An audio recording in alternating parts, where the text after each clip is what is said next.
सिद्धार्थ जब भी घर आते तो मेघा अजीब सी परेशान हो जाती। कुछ अस्त व्यस्त सी, बड़ी अनमनी सी। पानी का गिलास सिद्धार्थ के बजाय पापा को पकड़ाने चली जाती और कॉपी किताबें किचन में रख देती और जाकर कोने में खड़ी हो जाती। फिर उसके पापा आवाज़ लगाते, तब आकर बैठती। कभी कभी नजरें उठाकर देखती और निगाहें मिलते ही डर जाती और कलेजा धक से कर जाता। झट से कमरे से निकलकर दीदी के कमरे में आकर बैठ जाती। उस दिन भी यही सब हुआ। तभी रेडियो पर सैनिक भाइयों के लिए गीतों का कार्यक्रम शुरू हुआ। पहला गाना था, आप यूं ही अगर हमसे मिलते रहे, देखिए एक दिन प्यार हो जाएगा। न जाने क्या सूझा, उसने रेडियो का वॉल्यूम तेज कर दिया और ड्राइंग रूम में आकर बैठ गई। सिद्धार्थ ने एक बार नजरें उठाई और फिर अपने काम में लग गई, लेकिन एक मीठी सी मुस्कान आ गई थी उनके चेहरे पर, जिसे महसूस करके मेघा झेंप गई। हालांकि उसने जानबूझकर ही आवाज़ तेज की थी, सिद्धार्थ को सुनाने के लिए ही। शायद सिद्धार्थ को भी शरारत सूझी और झट से उठ खड़े हुए और बोले, अच्छा तो अब चलते हैं। मेघा तड़प गई। उसने कहा, फिर कब आओगे? सिद्धार्थ ने गुस्से में कहा, अब कभी नहीं आऊँगा, तुम बहुत डिस्टर्ब करती हो। यहाँ मैं चैन से पढ़ने के लिए आता हूँ और तुम हो कि मुझे डिस्टर्ब करती रहती हो। मेघा रोनी सूरत बनाकर पेन उठा लिया। सिद्धार्थ अपना पेन किसी को नहीं देते और ना ही छोड़कर जा सकते थे। तभी मेघा के अंतर मन में गाना चलने लगा, अभी ना जाओ छोड़कर कि दिल अभी भरा नहीं, अभी अभी तो आए हो, प्यार बन के छाए हो, ये दिल अभी संभला नहीं। सिद्धार्थ ने गुस्से में देखा, जैसे तुम कहोगी यही सदा कि दिल अभी भरा नहीं। डोरबेल बजने लगी। मेघा ने आकर दरवाज़ा खोला तो खुशी के मारे उछल पड़ी। उसकी बड़ी दीदी जीजू खड़े थे। दीदी से गले मिलकर फिर अंदर के कमरे में ले गई। सिद्धार्थ से किसी ने कोई बात नहीं की। वो जाने को हुआ, तभी मेघा के पापा ने कहा, सिद्धार्थ जी आप अपनी पढ़ाई पूरी करके जाइए, अंदर गपशप चलता रहेगा, लेकिन आपकी पढ़ाई रुकनी नहीं चाहिए। मैं ये बिल्कुल बर्दाश्त नहीं करूँगा। सिद्धार्थ रुक गए और वापस टेबल पर आकर अपना काम शुरू कर दिया। बीच बीच में अंदर से मेघा की कनकती हंसी सुनाई पड़ रही थी। सिद्धार्थ को बुरी नहीं लगती है मेघा की, लेकिन हर रोज़ कोई ना कोई ऐसी हरकत कर बैठती है जिससे सिद्धार्थ बुरी तरह चिढ़ जाते हैं। अभी आधा घंटा ही गुजरा था कि अचानक बादल गरजने लगे, बिजली कड़कने लगी, बहुत ज़ोरदार गड़गड़ाहट की आवाज़ आने लगी और बिजली गुल हो गई। सिद्धार्थ ने सर पकड़ लिया। चुलबुली सी मेघा एक केरोसिन लैंप लेकर आई और फरमान जारी किया, बहुत तेज़ बारिश आ रही है, चुपचाप यहाँ बैठकर काम कीजिए, घर जाने की ज़रूरत नहीं है। आज खाना मैं बना रही हूँ, आपको खाना पड़ेगा। सिद्धार्थ ने कहा, ना बाबा ना, तुम्हारे हाथ का खाना खाने से उपवास कर लेना अच्छा है। शेख चिल्ली बिल्ली, चूहे का कीमा और कॉकरोच के पकौड़े खिलाओगी। मैं तो चला अपने घर, माँ के हाथों से नरम गरम रोटी सब्जी खाकर चैन से सोऊंगा। मेघा पाँव पटकती अंदर आ गई और भुनभुनाने लगी कि एक दिन पक्का चूहे से कटवा दूंगी और कॉकरोच शर्ट में डाल दूंगी, तब मज़ा आएगा। शरारती ख्याल आते ही चेहरा खिल गया और दौड़कर ड्राइंग रूम में आई। तब तक सिद्धार्थ जा चुके थे। जीजू ने मेघा को छेड़ते हुए कहा कि चलो विभा, हम वापस चले जाते हैं, यहाँ हमारी कोई कदर ही नहीं है। अब तो पड़ोसी पड़ोसी की आंख मिचौली हो रही है। मेघा नकली गुस्सा दिखाते हुए घूमने लगी। जाइए, आप कहाँ जाएंगे? दूर तक आपके पीछे पीछे मेरी आवाज़ चली जाएगी। जीजू ने भी पासा फेंका, हम तो तेरे आशिक हैं सदियों पुराने, चाहे तू माने चाहे न माने। अब अम्मा की बारी थी। चलो सब लोग खाना खाओ, इतना लंबा सफ़र तय करके आए हैं, जल्दी खाना खाकर सो जाओ, कल करना जी भर के बातें। विवाह माँ की आज्ञाकारी बेटी झट से उठकर रसोई में पहुँच गई। रमा ने थाली लगा ली थी। फिर सब लोगों ने खाना खाया बिजली आ गई, बारिश थम गई। सभी अपने अपने कमरे में सोने चले गए। मेघा ने भी तकिया लिया और चादर तानकर सोने की कोशिश करने लगी, लेकिन नींद उसकी आंखों से कोसों दूर चली गई थी। दूर, बहुत दूर से धीमे धीमे स्वर में एक गीत सुनाई देने लगा। सावन के झूले पड़े, तुम चले आओ, तुम चले आओ, तुम चले आओ। मेघा सोचने लगी, सावन तो सचमुच आया है दीदी, और जीजू भी आए हैं। तीज का त्यौहार मनाना है, अच्छा है, कल झूले डलवा लूँगी, फिर हम सब खूब झूलेंगे। और सिद्धार्थ का चेहरा आंखों में खौंध गया। नींद तो उड़ चुकी थी। बार बार करवटें बदलने से रमा भी सो नहीं पा रही थी। उसने गाल पर 2 चपत लगाई, उल्हाना देते हुए कि तुम तो सोती रहोगी देर तक, अपनी नींद पूरी कर लोगी, लेकिन मुझे तो 5 बजे उठना है। चुपचाप एक करवट सो जा, नहीं तो छत पर चली जा। मेघा ने शैतानी से देखते हुए कहा, कल पक्का छत पर जाकर सो जाऊंगी, और उठाकर लाने के सिद्धार्थ को भेज देना। और मुंह दाबकर हंसने लगी। सबकी अब की रमा ने 3-4 झापड़ जमा दिए। नालायक, बदतमीज, ढीठ कहीं की। देख, कल से सिद्धार्थ का आना ही बंद करवा देती हूँ। पापा को बता दूंगी तुम्हारे इरादे कुछ ठीक नहीं लग रहे। कल होकर कोई कांड कर दो तो बेचारा शरीफ इंसान बेमौत मर जाएगा। मेघा ने रमा के मुंह पर हाथ रख दिया। मत बोलो, मत बोलो, सिद्धार्थ को मत मारो। मैं कुछ नहीं करूँगी, मुझे भी पापा का डर है, माँ का डर है, और जीजू तो ऐसे ही बहुत जलते हैं सिद्धार्थ से। सॉरी, मत कहना किसी से कुछ। मैं बिल्कुल बात नहीं करूँगी सिद्धार्थ से, बस देखा करूँगी, चोरी चोरी, चुपके चुपके। कोई आए, मन में बसे, बस के रहे तो भला हम क्या करें। रमा सो गई। सारा दिन काम करके थक गई थी। मेघा को काम धंधा तो कुछ आता जाता नहीं है, बस बकवास, शैतानी और शरारतों में महारत हासिल है। मेघा ने धीरे से रमा का हाथ अपने हाथों में ले लिया और आंखें मूंद लीं। तुम आ गए, वो तो नूर आ गया है, नहीं तो चिरागों से लौ जा रही थी। तुम्ही से जीने की वजह मिल गई है। गुनगुनाते गुनगुनाते मेघा भी सो गई। सुबह घर के सभी लोग गार्डन में चाय की चुस्की ले रहे थे। मेघा सपनों की दुनिया में अटखेलियाँ खेल रही थी। जब 8:30 बजे तो विभा ने जगाया। मेघा हड़बड़ा कर उठी। अरे, मुझे किसी ने जगाया क्यों नहीं? मुझे मॉर्निंग वॉक पर जाना था। कोई बात नहीं साली साहिबा, हम इवनिंग वॉक पर चलेंगे, गोलगप्पे भी खाएंगे और कुल्फ़ी भी चख लेंगे। बोलते ही गौरव जी दरवाजे तक आ गए।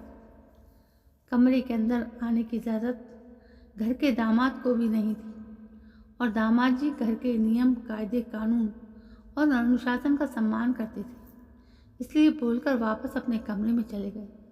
मेघा उठकर जीजू के पास गई और कहा, पक्का ना शाम को हम सब चलेंगे ना? हाँ भाई हाँ, पक्का चलेंगे, लेकिन तुम सिद्धार्थ को मत लटकाना। कौन सिद्धार्थ? कहाँ का सिद्धार्थ? कब आया? कहाँ है? एक लगातार इतने सारे बकवास, और वो भी भोली सूरत बनाकर। विभा ने कहा, चुप कर नाटकबाज, चल जा, जल्दी से तैयार हो जा, फिर हम सब मार्केट जाएंगे। तीज का सामान लाना है, और तुम दोनों बहनों के कपड़े भी। माँ और पापा और गोलू मोलू के कपड़े तो सासू माँ ने भेजे हैं, लेकिन तुम दोनों के लिए कहा है कि तुम्हारी पसंद कर लूँ, इसलिए चलो मार्केट चलें। आधे घंटे में सब तैयार होकर चली गईं। नियत समय पर सिद्धार्थ आए और आते ही अपनी टेबल पर किताब कॉपी खोलकर बैठ गए। भारद्वाज साहब ने पानी लाकर दिया। सिद्धार्थ एकदम से हड़बड़ा गए। सर, आप क्यों पानी लेकर आए?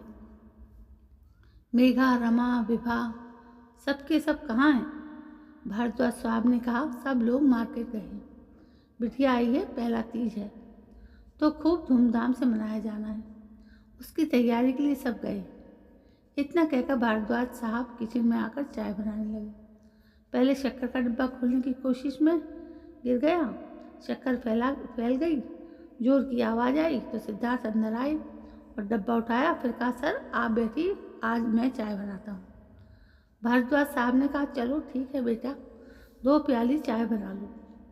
सुकून से चाय पी ली जाए, फिर तूफान एक्सप्रेस आएगी, तब 2 घंटे तक चक चक जारी रहेगा। सिद्धार्थ बड़े हौले से मुस्कुराए और चाय छानने लगे। 2 कप के बाद भी थोड़ी सी चाय बच गई थी। तभी तूफान मिल का इमरजेंसी लैंडिंग हुई और किया धमाका। वाह वाह वाह, बहुत खूब कहा है। दाने दाने पर लिखा है खाने वाले, नहीं, प्याले प्याले पर लिखा है पीने वाले का नाम। अब बची हुई चाय तीसरी प्याली में डालिए और अदब से मेरे पास लाइए। अभी मैं सिद्धार्थ शर्मा हूँ और आप मेघा भारद्वाज। और सचमुच सिद्धार्थ के कुर्सी पर बैठ गई। पापा ने पूछा, तुम अकेली कैसे आई, बाकी सब कहाँ है? ऐसा है कि चाय की खुशबू मुझे खींच कर ले आई और उन लोगों को दूर, बहुत दूर धकेल दी, क्योंकि वो सब बड़े खास लोग हैं, अच्छी सी चाय पीते हैं, और मैं तो रद्दी सी सड़ी हुई बेकार चाय पीने वाली, सो चाय पीने आ गई। मुझे खबर मिली कि आज Sharma ji special 3rd class चाय बनाने वाले हैं, सो टपक पड़ी। सिद्धार्थ 3 प्याली चाय लेकर ड्राइंग रूम में दाखिल हुए और बड़े अदब से बेगम की खिदमत में पेश की। भारद्वाज साहब को बिल्कुल भी अच्छा नहीं लगा, मगर इग्नोर किया और बासी अखबार ही उलटने पलटने लगे। चाय पीकर मेघा ने कहा सॉरी, कान पकड़कर सॉरी, और भोली सूरत बनाकर फर्श पर बैठ गई सिद्धार्थ के सामने। सिद्धार्थ ने झड़कते हुए कहा, चलो हो गया नाटक, नाटक मत फैले, बर्तन भांडे धो, झाड़ू पोछा कर लो, तुम्हारे जीजू आए हैं, उनकी खातिरदारी का इंतजाम करो। नहीं, मुझे कुछ नहीं आता है, आप सिखा देंगे तब सीख लूँ, फिर अगली बार बनाऊँगी। मेघा इधर आओ, सिद्धार्थ को पढ़ाई करने दो। पाँव पटकती हुई मेघा अंदर आ गई और रेडियो खोल दिया। ना तुम हमें जानो ना हम तुम्हें जाने, मगर लगता है मेरा हमदम मिल गया। ये होठों पे बात चुप है, खामोशी सुनाने लगी है, दिल की दास्तां। न तुम हमें जानो न हम तुम्हें जाने, मगर लगता है। सच्ची मुच्ची, क्या सिद्धार्थ ने पूछा तो मेघा झेंप गई। मतलब सिद्धार्थ पढ़ाई नहीं कर रहे थे, उनका ध्यान अंदर की तरफ ही था। भरद्वाज साहब ने रेडियो बंद कर दिया। मेघा जल भुनकर सिद्धार्थ के पास शिकायत करने चली गई। सिद्धार्थ को भी उसका इंतज़ार था। उन्होंने झट से एक कॉपी दे दी और कहा, 2 पेज का नोट्स तुम कॉपी पर लिख दो। मेघा की तो बाँछें खिल गईं। सिद्धार्थ के करीब बैठने का मौका जो मिल गया, एकदम शराफत दर्शाते हुए बैठ गई और लिखने लगी। लिखते लिखते नहर उठाकर देख लेती और फिर लिखने लगती। बैठ मेरे पास, तुझे देखती रहूं, तू कुछ कहे ना मैं कुछ कहूँ।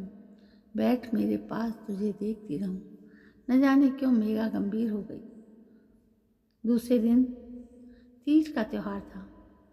सबने मिलकर खूब तैयारियां की। झूले लगाए गए, पकवान बनाए गए, मेहंदी रचाई जा रही थी। अम्मा विभा मेघा के हाथों में लग गई थी। रमा किचन में चाय पकौड़े और समोसे में उलझी हुई थी। भारद्वाज साहब पंडित जी को निमंत्रण देने गए थे। सिद्धार्थ ने सोचा रमा की मदद कर दी जाए, लेकिन रमा बहुत फुर्ती से सब बनाकर लगा दिया। लॉन में सभी पहुंचकर खूब आनंद से खाए पिए।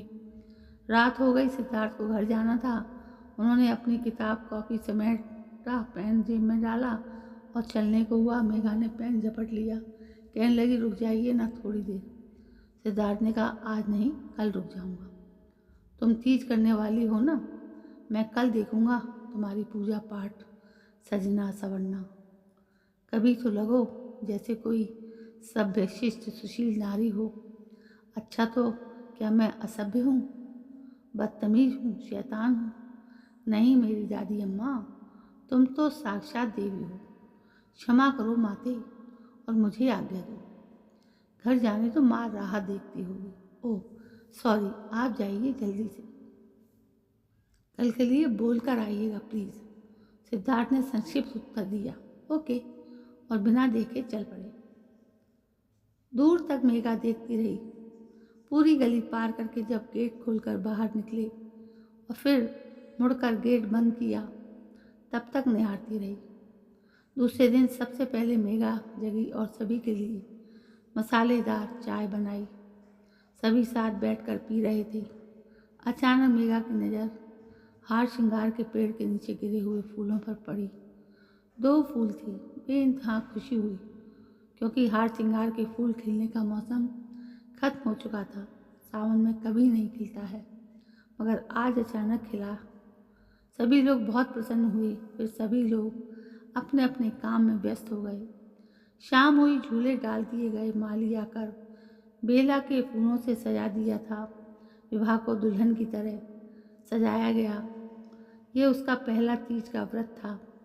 रमा और मेघा ने भी नए कपड़े पहनकर तैयार थे। मेहंदी तो सभी को लगाई गई थी। पंडित जी आए, पूजा शुरू हुई। लगभग 2 घंटे लग गए। मेघा का मन पूजा में बिल्कुल नहीं लग रहा था। ओ आने वाले आ, तू देर न लगा, हर आहट पे धड़के दीवाना दिल मेरा। ओ आने वाले आ, न जाने क्यों नहीं आया अभी तक। अब तो इंतहा हो गई मेरे इंतज़ार की। आई ना कुछ खबर मेरे प्यार की। पूजा संपन्न हुई, आरती भी हो गई। अब सबसे पहले भारद्वाज साहब और लता जी को झूले पर बिठाया गया। 55 की उम्र में भी लता जी बेहद खूबसूरत लग रही थी। पूरी तरह सफ़ेद बालों के बीच 2 किलोमीटर लंबा हाईवे बना रखा था सुर्ख लाल सिंदूर से।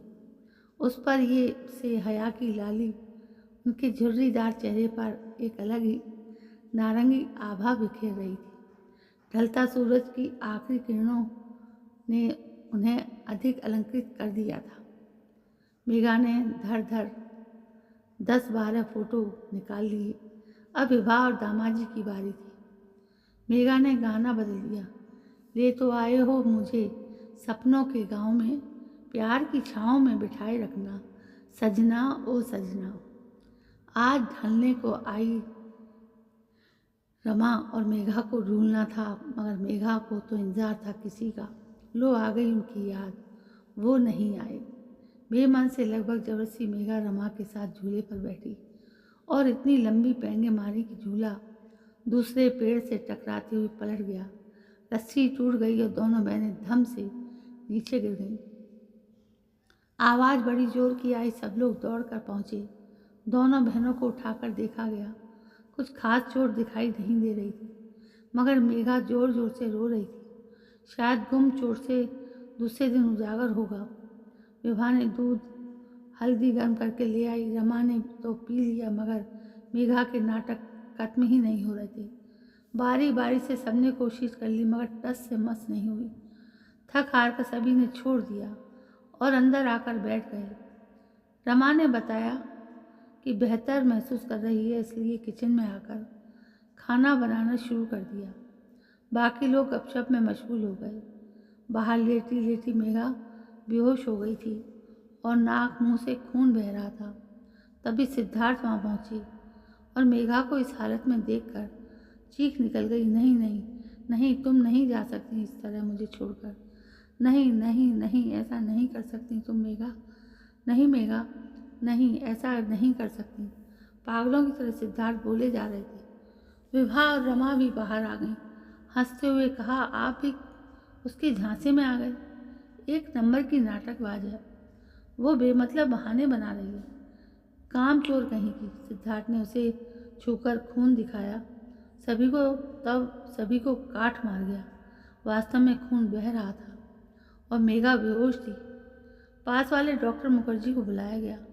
उन्होंने देखकर बताया कि सर में चोट लगी है और इंटरनल ब्लीडिंग हो रही है। जान को खतरा हो सकता है, तुरंत हॉस्पिटल ले जाना होगा।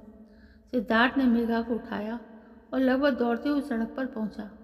एक टैक्सी रोकी और बिना किसी को लिए चल पड़ा। SN hospital college. वहाँ उनकी भाभी डॉक्टर थी, इसलिए तुरंत इलाज शुरू कर दिया गया। पीछे से परिवार के बाकी लोग भी पहुंच गए। न्यूरो सर्जन डॉक्टर भट्ट ने बताया, 12 घंटे ऑब्जर्वेशन में रखने के बाद ही कुछ कहा जा सकता है। विभा को चक्कर आने लगा। शायद पहली बार निर्जला व्रत किया था, इसलिए या फिर मेघा की हालत देखकर। डॉक्टर शर्मा ने कहा कि भारद्वाज साहब को छोड़कर बाकी सभी लोग घर चले जाइए। यहाँ भीड़ लगाने से कोई फ़ायदा नहीं होगा। विवाह की तबीयत खराब हो सकती है। वो माँ बनने वाली है, इसलिए उसकी देखभाल भी ज़रूरी है। आप सभी चले जाइए, जैसा भी होगा फ़ोन करके बता दूंगी। भारद्वाज साहब ने विवाह का ख्याल रखते हुए सभी को घर भेज दिया। आईसीयू के बाहर सोफे पर बैठ गए। डॉक्टर शर्मा ने सिद्धार्थ से कहा, तुम थोड़ी देर यहाँ रुक सकते हो तो रुक जाओ। सिद्धार्थ ने कहा, हाँ रुका हुआ हूँ। अपनों के लिए सबसे अच्छे उपहार 2 3 4 घंटे बीत गए, लेकिन मेघा को होश नहीं आया। धड़कनें चल रही थीं, सांस ले रही थी, ऑक्सीजन लगा हुआ था। पिन पटक सन्नाटा सा छाया था। घड़ी की टिक टिक के अलावा कुछ भी सुनाई नहीं दे रहा था।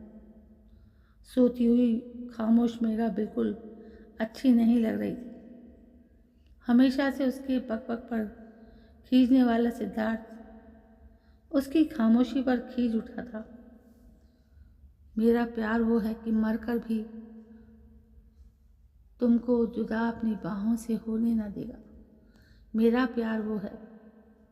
गाने की पंक्तियाँ अभी पूरी नहीं हुई और मेघा के शरीर में हरकत शुरू हो गई।